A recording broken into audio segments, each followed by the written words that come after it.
सचिव कर्मा जी के, Shashank Singh ji, general office के अन्य अधिकारी और आयोग के माननीय सदस्यगण और यहाँ पधारे हुए हमारे साथी, हमारे महामंत्री comrade G M Makwana, secretary Jatin Joshi और मेरे पूर्व प्रिय पार्ट टाइम स्वीपर्स। सर, आप जब यहाँ आते हैं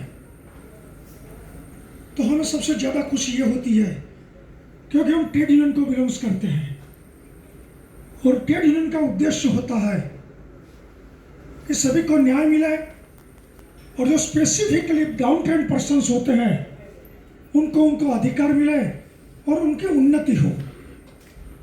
और आप तो सफाई कर्मचारी आयोग के सचिव होने के नाते आपका भी यही उद्देश्य रहा होगा, इसलिए आपको मिलकर और आपको देखकर हमें सबसे ज़्यादा खुशी होती है।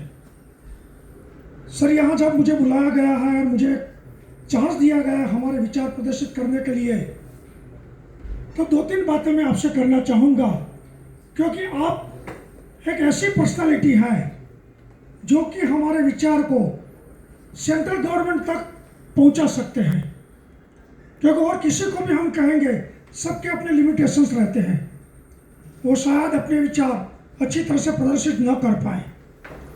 सर, स्पेसिफिकली आज की तारीख में PSUs में और उसमें भी नेशनलाइज्ड बैंक के अंदर सफाई कर्मचारी और सबऑर्डिनेट स्टाफ के रिक्रूटमेंट होती ही नहीं है पिछले कुछ 5 सालों से। और आप तो मेरी बात से सहमत होंगे कि सफाई कर्मचारी और सबऑर्डिनेट स्टाफ के अंदर तो गरीब कर्मचारी या गरीब वर्ग का बंदा ही आता रहेगा। कोई उन्नति पैसे वाला या पढ़ा लिखा बंदा तो सफाई कर्मचारी या सबऑर्डिनेट स्टाफ में आएगा नहीं। और हमारा गवर्नमेंट का उद्देश्य भी यही होता है, हमारे आयोग का भी उद्देश्य वही होता है कि हम ज़्यादा से ज़्यादा है जो छोटे फैमिली से जो लोग आते हैं उनको एक अच्छी नौकरी मिले। और सिर्फ नौकरी मिलना ही हमारा उद्देश्य नहीं होता है, जॉब्स एंड जॉब सिक्योरिटी।